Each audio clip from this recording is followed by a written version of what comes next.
welcome to another episode of Politics Theory Other. My name is Alex Doherty and my guest today is Sofia Menemenlis.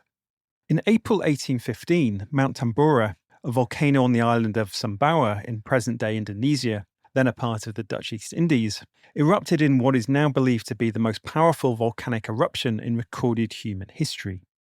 The volcano's eruption ejected around 10 cubic miles of dense material into the atmosphere, and the ash from the eruption dispersed around the world, lowering global temperatures in an event known as the Year Without a Summer in 1816. Global temperatures were lowered by 0.5 degrees Celsius and triggered harvest failures and famine. Whilst the effects of the eruption of Mount Tambora were disastrous, they also demonstrated the potential cooling effects of injecting particles into the upper atmosphere, a process that could be instigated deliberately in order to reduce global heating. In today's episode, I spoke with Sofia Menemenlis about her recent article in The Breakdown on the concept and history of solar geoengineering, or solar radiation management as it's become known. We talked about how the implementation of SRM is imagined, what the potentially catastrophic side effects of such a project might be, and who the key players are in terms of research and potential deployment of the technology. If you find this interview useful, then please consider becoming a £5 patron of the podcast. The show depends entirely upon listener support, and as well as keeping PTO going, you'll also get access to bonus content, such as the recent listener questions episodes with Richard Seymour. You can support the show in pounds or whatever your local currency happens to be, and you can pledge any amount you choose. Go to patreon.com/poltheoryother to sign up. Sofia Menemenlis is a PhD candidate in atmospheric and oceanic sciences at Princeton University. Her work focuses on how changes in climate affect extreme rainfall and temperature events. Her article, which was the subject of our conversation, is titled The Sunlight Managers and appears in the latest issue of The Breakdown. Let's begin with what solar engineering or solar radiation management is exactly and how it's envisaged by its proponents. So there are, of course, a variety of imagined methods to reflect sunlight back into space and increase the Earth's albedo. But the most common scenario is by means of what's called stratospheric aerosol injection, which mimics the effect of volcanic eruptions by injecting reflective particles into the upper atmosphere. So could you explain a bit about how the concept is typically sketched out? You know, how would particles be injected into the atmosphere, and on what sort of scale would this need to happen to achieve a significant reduction in global temperature? So stratospheric aerosol injection is this type of proposed geoengineering intervention where one would imagine spraying reflective particles into the upper part of the atmosphere to block out sunlight from getting into the atmosphere. So Earth's temperature is set by a balance of sunlight coming in and long wave, or you can think about it as thermal radiation, emitted out. And because we're putting greenhouse gases into the atmosphere, those greenhouse gases are trapping long wave radiation in. And the idea proposed by proponents of solar geoengineering is that we could lower the Earth's temperature artificially by preventing solar radiation or sunlight from getting into the atmosphere in the first place. We know that this would work to cool the planet because large volcanic eruptions will eject millions of metric tons of sulfate particles into the stratosphere. Once they reach the stratosphere, which is the part of the atmosphere that's above the more turbulent troposphere, the particles will tend to stay there and slowly spread around the Earth and block out the sun. And so we've observed historical examples of volcanic eruptions. The most recent big one was Mount Pinatubo in 1991, which have corresponded with observable and significant decreases in the Earth's temperature for a period of a year or two. And so the idea of solar geoengineering is to try and reduce the temperature of the Earth by artificially spreading particles. Typically, people talk about sulfate particles, which are the same kinds of particles that volcanic eruptions put into the stratosphere. And therefore have a sort of known effect. Exactly. Other people have thought about different types of particles that one could put up there, but the basic concept is to block out the sun in the same way as these volcanic eruptions. And what would the actual mechanism be for doing that? Is it correct to say that this would be through the use of aircraft and probably military aircraft? Yeah, so if you look at the literature that tries to construct a picture of what solar geoengineering would look like, there are a variety of mechanisms proposed to actually get these particles up in the stratosphere. People have talked about sending up balloons or building what's been described as giant space elevators to send particles up into the sky. But what solar geoengineering researchers have arrived upon as the most cost effective and practical way of deploying this technology is to use special aircraft. So, normal aircraft can't reach the height of the stratosphere where the atmosphere is much thinner. So, military aircraft like fighter jets are the kinds of planes that people have talked about using to deploy this, and it would require a continuous loading of aerosols in the stratosphere. So that means that you would have to be sending fighter jets or whatever other specially designed aircraft continuously, because when you put aerosols in the stratosphere, they're going to clump together eventually and fall out of the sky and lose their reflective capacity. And so the idea would be to sustain a relatively constant concentration of aerosols in the stratosphere. And the scale of what would have to be put up is, say, to block out about 2% of the sun, which is roughly what's estimated to compensate for the global temperature effects of doubling carbon dioxide. So right now we're at 1.5 the level of carbon dioxide in the atmosphere that we had in the pre-industrial era. So to reverse doubling CO2, or to reverse the global warming from doubling CO2, you would need to maintain about a Pinatubo-sized loading of aerosols every few years. We'll come on to some of the potential side effects of solar geoengineering. But just in terms of the supposed fiscal costs of deploying this technology, as you describe, would it be fair to say that the amount is relatively trivial? I mean, I saw one paper on the topic suggesting it would amount to the annual revenue of California's organic agriculture sector. Some studies have tried to do this exercise of estimating how much it would cost to deploy solar radiation management using aircraft, and have arrived on estimates in the neighborhood of a few $1 billion a year. When they compare that number to the value that would be lost to the economy and to finance and fossil fuel companies from transitioning away from the fossil economy, Stranding assets and so on. yeah, of course, it seems very trivial, but the actual costs of deploying solar radiation management are immense and impossible to quantify in dollar values.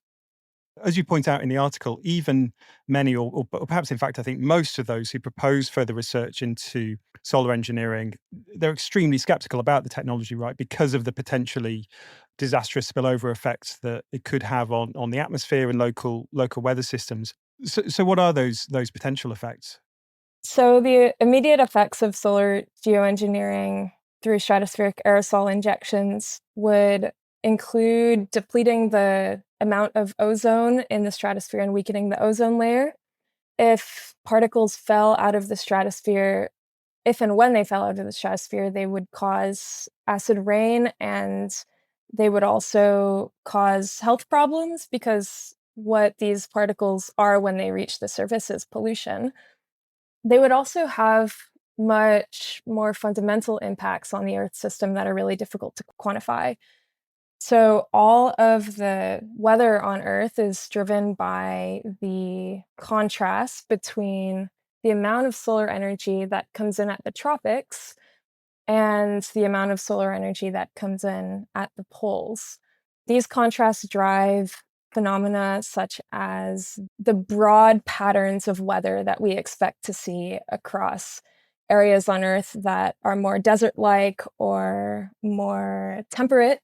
And by intervening in these contrasts, we would expect to see a weakening of the water cycle, a decrease in rainfall patterns, such as the Indian summer monsoon.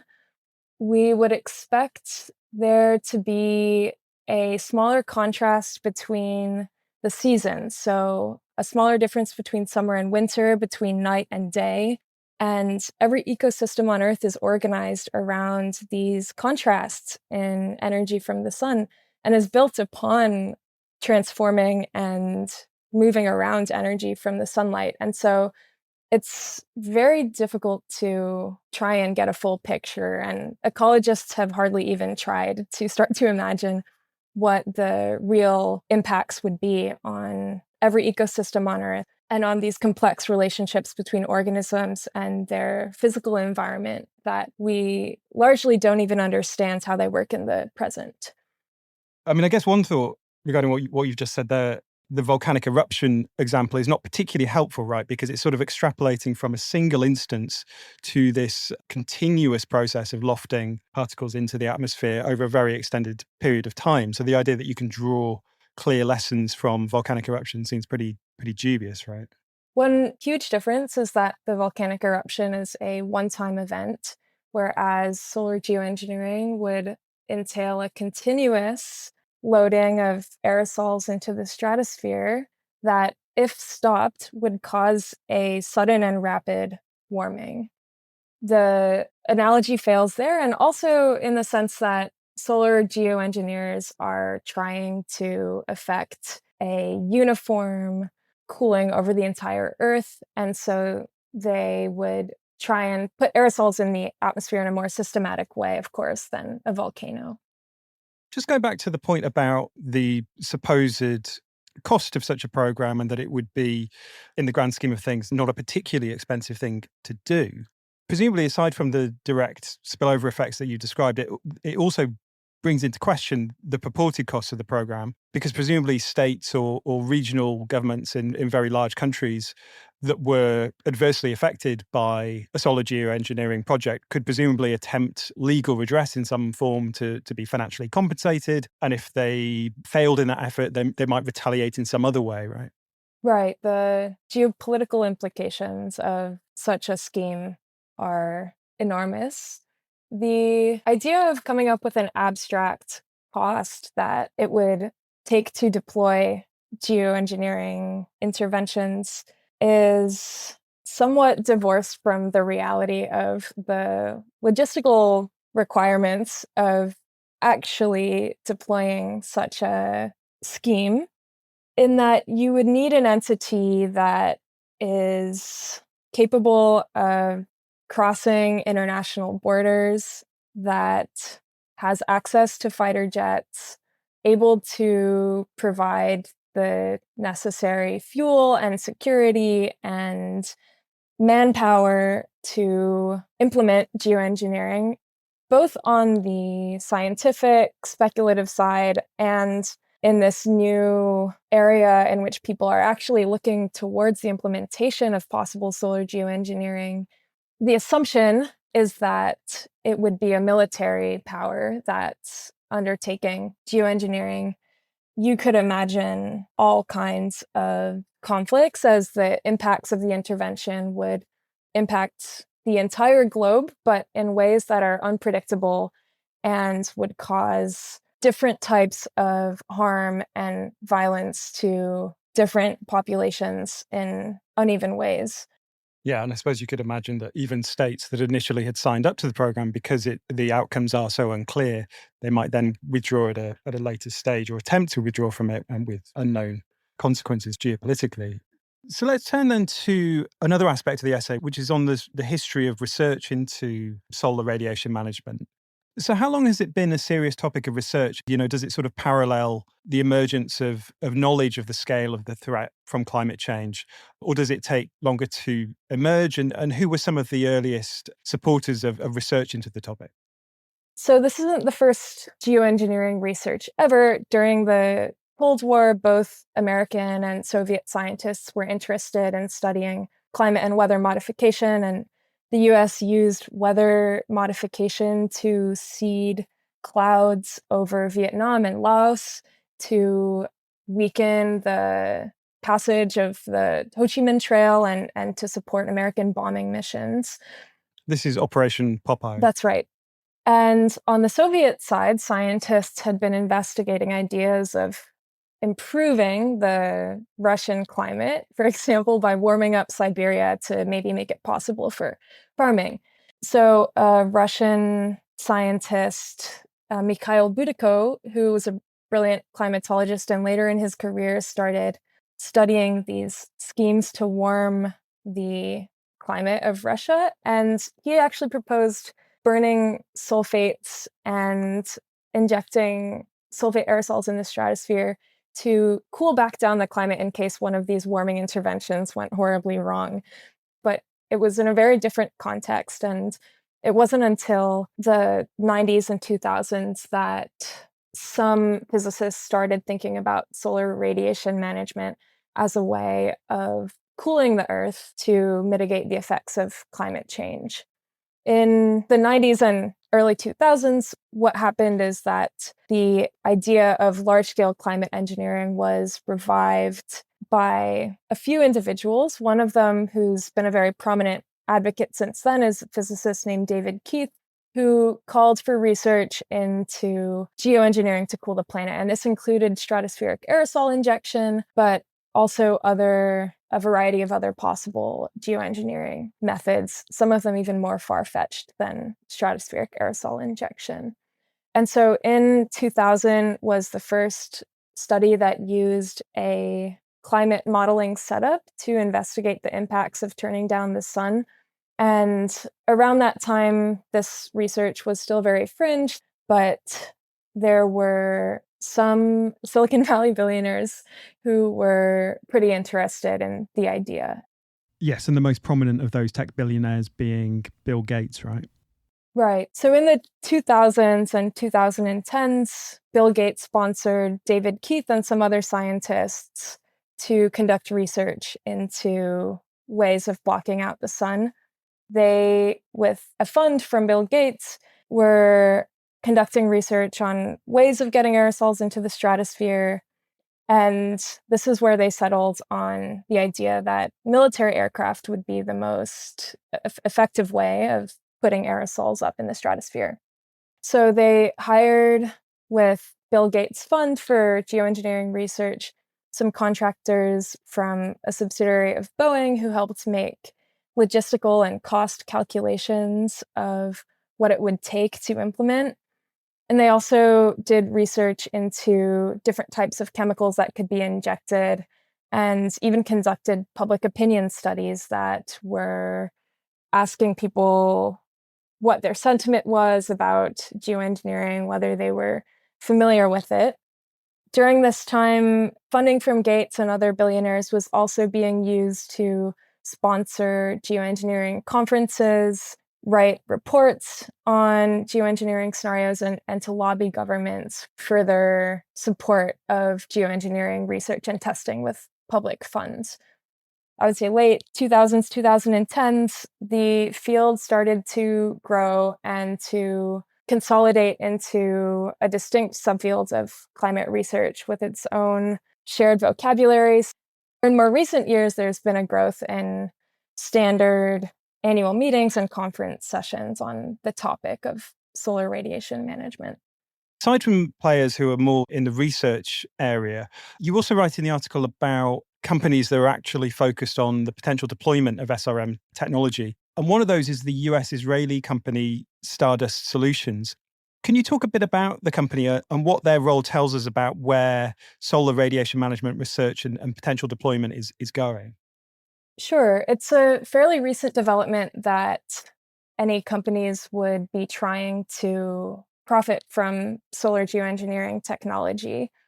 And Stardust Solutions is the most financed of the private schemes to develop solar radiation management technology. Stardust Solutions is a US-Israeli company that claims to be developing technology for solar radiation management deployment.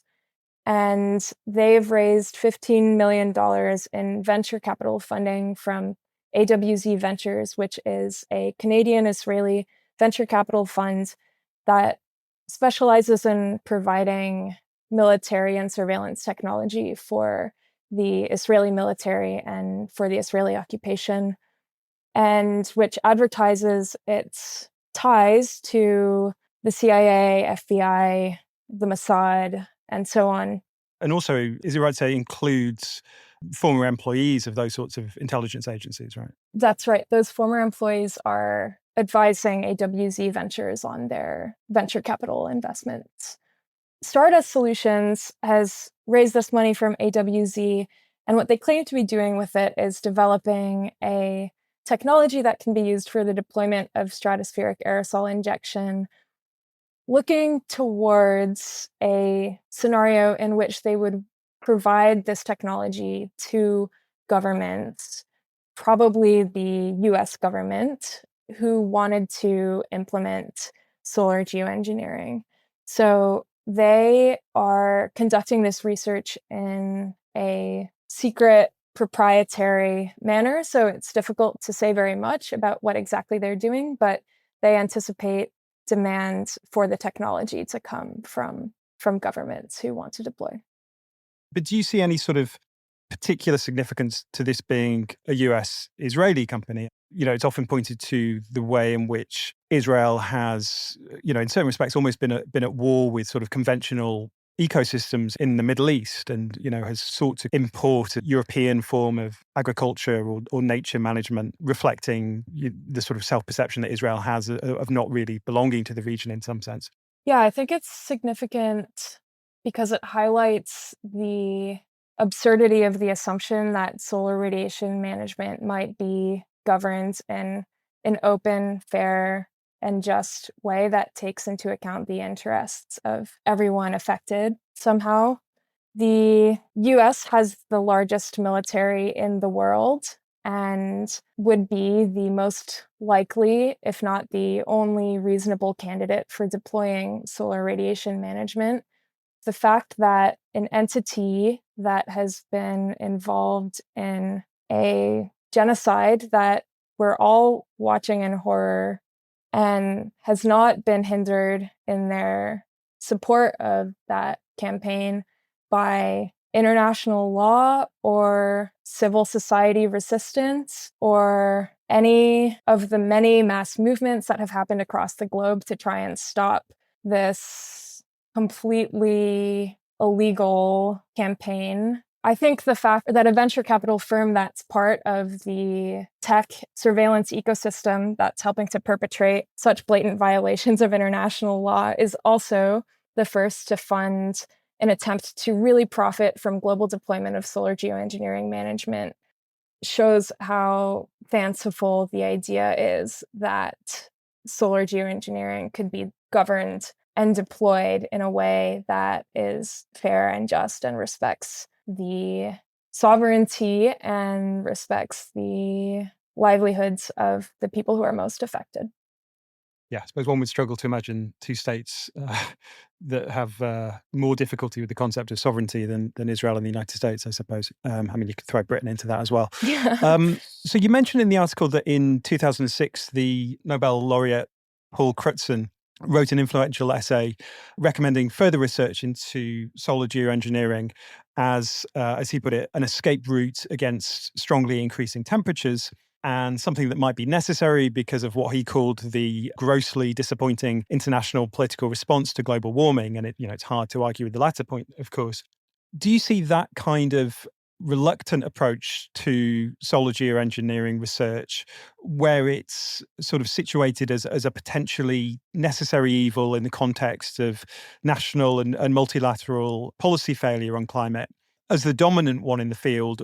Or do you think there are, in fact, people who are much more overt and enthusiastic advocates of the technology? And how do you sort of see that divide breakdown? How do policymakers, scientists, and investors line up when it comes to enthusiasm for solar geoengineering? I think that from the scientific side, most of the researchers who are working on solar geoengineering would fall into Crutzen's camp of working on it reluctantly, working on it with a huge amount of skepticism and a hope that it won't have to be deployed, and maybe even think of themselves as working on describing the risks of geoengineering to communicate that better to people who would be overly enthusiastic about deploying it.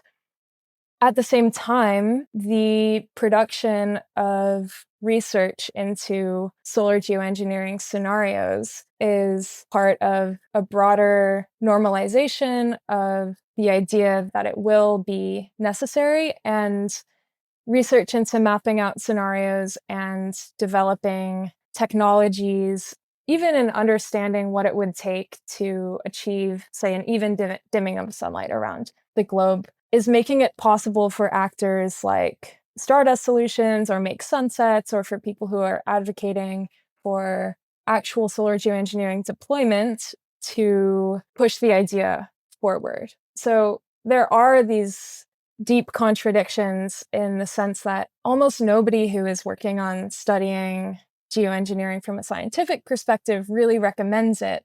And every scientific paper about geoengineering almost includes a very broad disclaimer. But what's missed there is that in the scientific studies themselves, the very act of modeling geoengineering is a political one, because forcing a climate model requires imagining a scenario of the future, and geoengineering is often compared against the business as usual runaway warming scenario, and its necessity is constructed against the counterfactual of that scenario.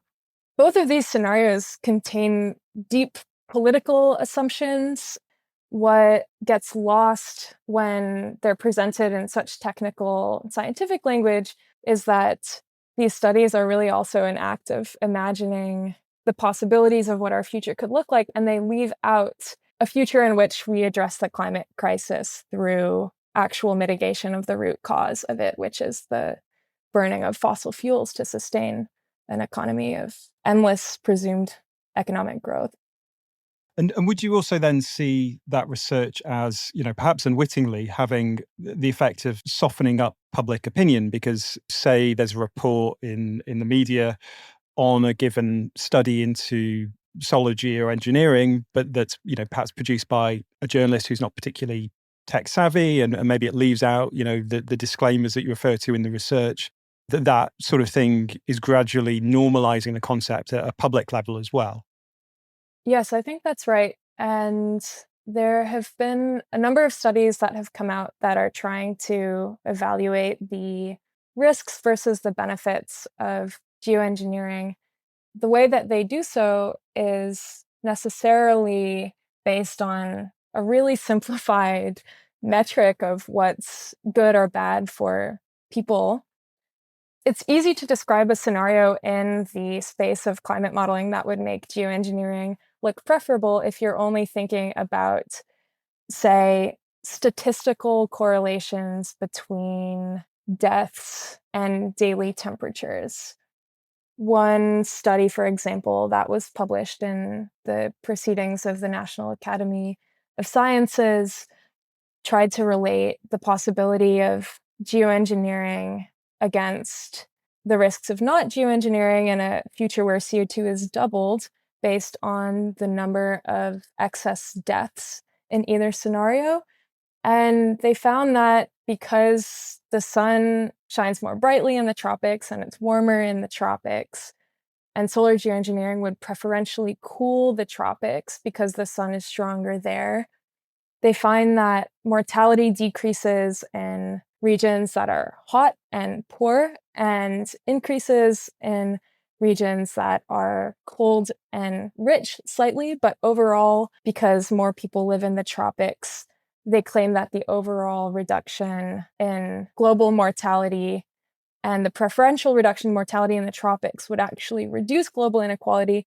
They find that even a scenario in which CO2 is mitigated has more deaths than a scenario in which a doubling of CO2 is counteracted by solar geoengineering.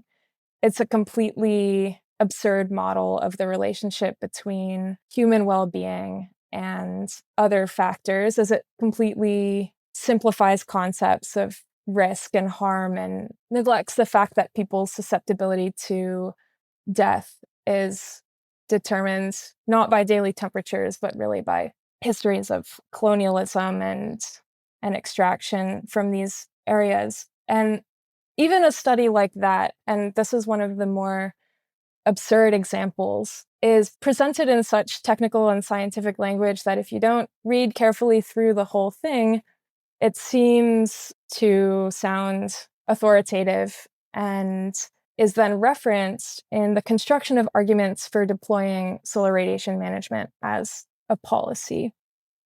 You describe how, as these efforts to develop SRM technology and to normalize the concept have increased, so has resistance to the idea. Where has that resistance to the idea of solar engineering come from? Where is it centered, and how disparate is the opposition to the idea? Resistance to geoengineering generally and solar geoengineering in particular has been led by indigenous groups and indigenous people who are living on lands where solar geoengineering is being tested. So some of the earliest organized resistance to geoengineering came from the Indigenous Peoples Global Summit in 2009, which issued a consensus declaration against false solutions to climate change and reaffirm the right of Indigenous people to live on their lands. Hands Off Mother Earth, another anti-geoengineering campaign, was also fronted by Indigenous groups. In 2021, David Keith's research group attempted to test solar geoengineering technology in the town of Kiruna in Sweden, which is in the middle of Sami territory. And the Sami People's Council resisted that project and ultimately succeeded in getting it canceled. They're on the front lines against deployment and testing. There's also been organized resistance from academic scholars, including scientists and social scientists, who have signed on to letters that warn against geoengineering. You point out in the piece that although they're a small minority, there are people on the left who support research into solar geoengineering. One of the more prominent being Holly Jean Buck, who's actually been on this show before. In 2022, Buck wrote an article for the MIT Technology Review responding to the International Solar Geoengineering Non-Use Agreement, a proposal that was initially supported by a group of more than 60 climate scholars. And there, whilst acknowledging the need for a moratorium on the use of solar geoengineering, she wrote that the trouble with the proposal is that it fails to adequately distinguish research from development or deployment. It's a thinly veiled attempt to stifle research on the topic. The idea is to create such intense social pressure that no serious research group would want to spend time on solar geoengineering for fear of criticism. Philanthropies and government agencies would hesitate to fund such research for the same reason. That would be a problem because solar engineering might actually have significant benefits. Geoengineering could substantially offset global temperature rise and potentially offset serious secondary impacts, such as reduction in crop yields and increased frequency and intensity of hurricanes and typhoons. We don't know everything about what it would do, but there is a strong humanitarian case for learning more, even if learning more reveals that the downsides outweigh the benefits. Now, the resistance to solar geoengineering that you were talking about there includes opposition not merely to deployment, but also to research. So could you explain why you reject this kind of argument that Holly Jean Buck makes, where She supports a moratorium on deployment, but supports research. So I think there's a closer relationship between geoengineering research and testing and deployment than is initially evident. They're intertwined in a connected political economy where the advancement of solar geoengineering research is necessary for its possible deployment. And that deployment could be done without the consent of every scientist who has studied it or who sees risks in the possibility of deployment. And I think the fact that an entity like Stardust Solutions is moving ahead with testing and developing deployment systems is a good example of this.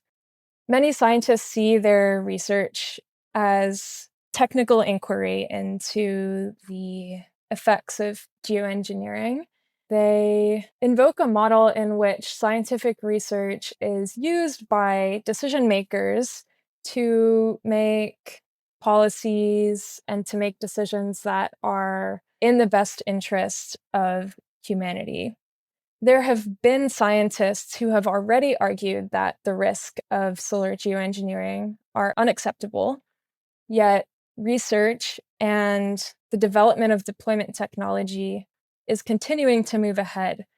And so there is not a effective force that has the power to halt the deployment of solar geoengineering in the case that scientists find it very dangerous, which they already do. I think another part of this argument that you mentioned relies on a picture in which it is actually possible to understand what the impacts of solar radiation management will be.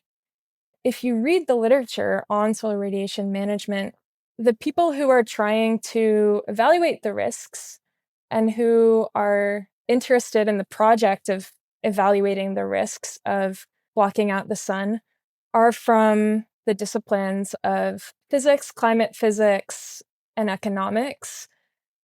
There's been very little research from ecologists or Earth system geoscientists who are trained to think more about the complexity of processes in the Earth system and who might be more reluctant to make the claim that one could predict what the effects of geoengineering will Yes, yeah. be. So Slightly terrifying idea that economists are involved in this at all, really. But sorry, yeah. yeah.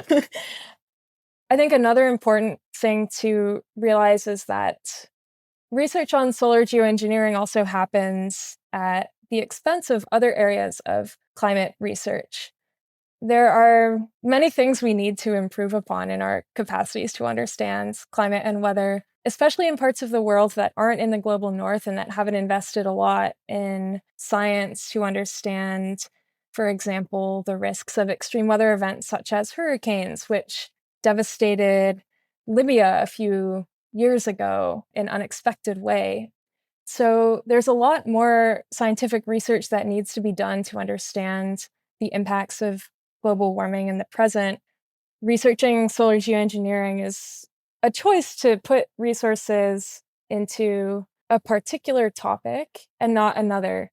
The way that geoengineering is sometimes framed is with an air of inevitability, as if it's a topic that is self-evident and already exists in the world, like the physics of a hurricane or the hibernation patterns of a marmot. But geoengineering is actually a hypothetical future scenario that is proposed.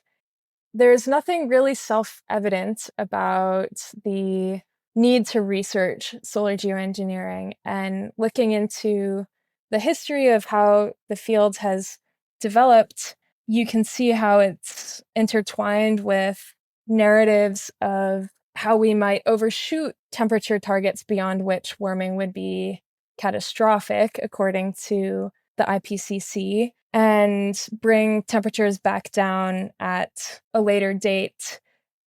Scientific research into geoengineering also serves an ideological function of normalizing and reinforcing the possibility of this type of overshoot scenario, which depends on technological innovation to get us out of the climate crisis.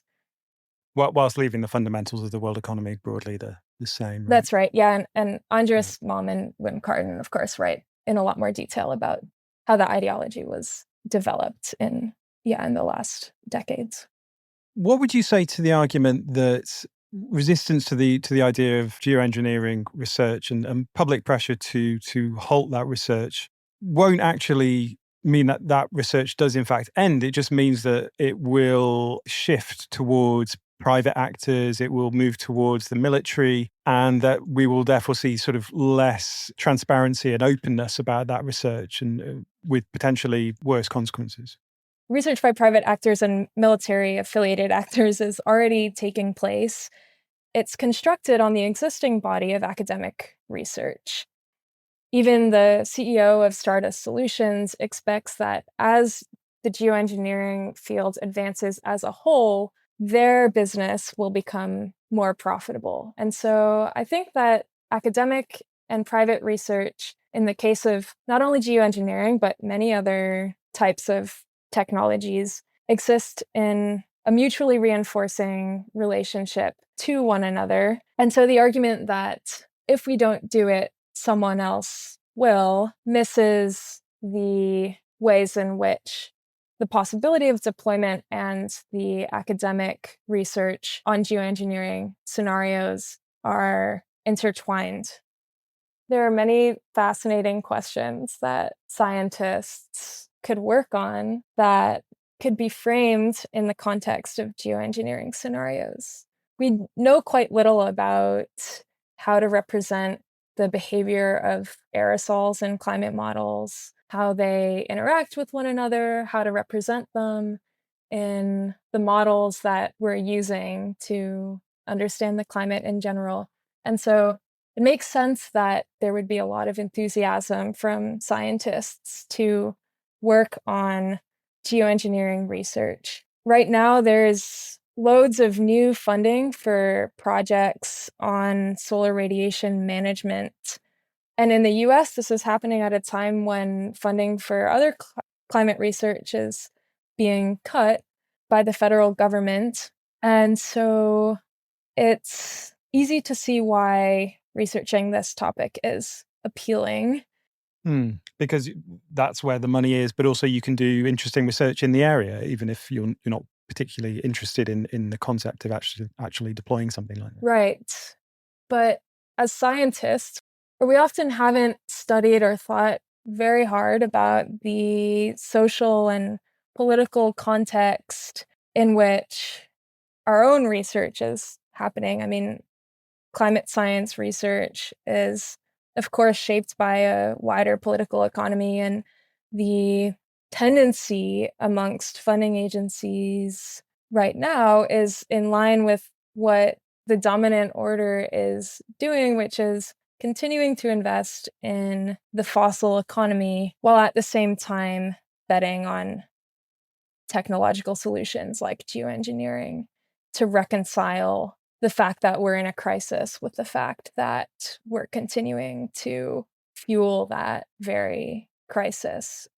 There's a contradiction here in which the scenario that Holly Jean Buck might imagine, in which geoengineering is safely and beneficially deployed, is only feasible in a case where we are collectively able to reduce greenhouse gas emissions and lower CO2 levels in the atmosphere. But the necessity of geoengineering and the scenarios in which scientists are arguing that it would make sense to geoengineer is only as a counterfactual to continued runaway catastrophic levels of warming. And so you ask yourself, in what kind of worlds would we continue emitting in such a rapid way, but suddenly manage to reverse all of that momentum and bring down CO2 levels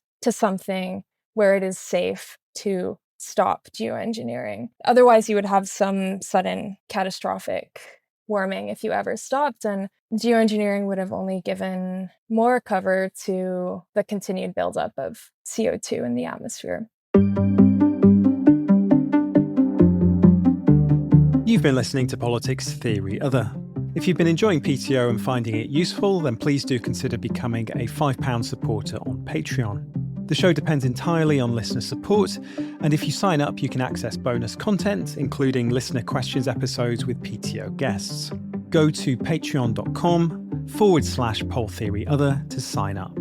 The show's music and graphic design is produced by Planet B Productions. Thanks as ever for listening. I'll be back soon.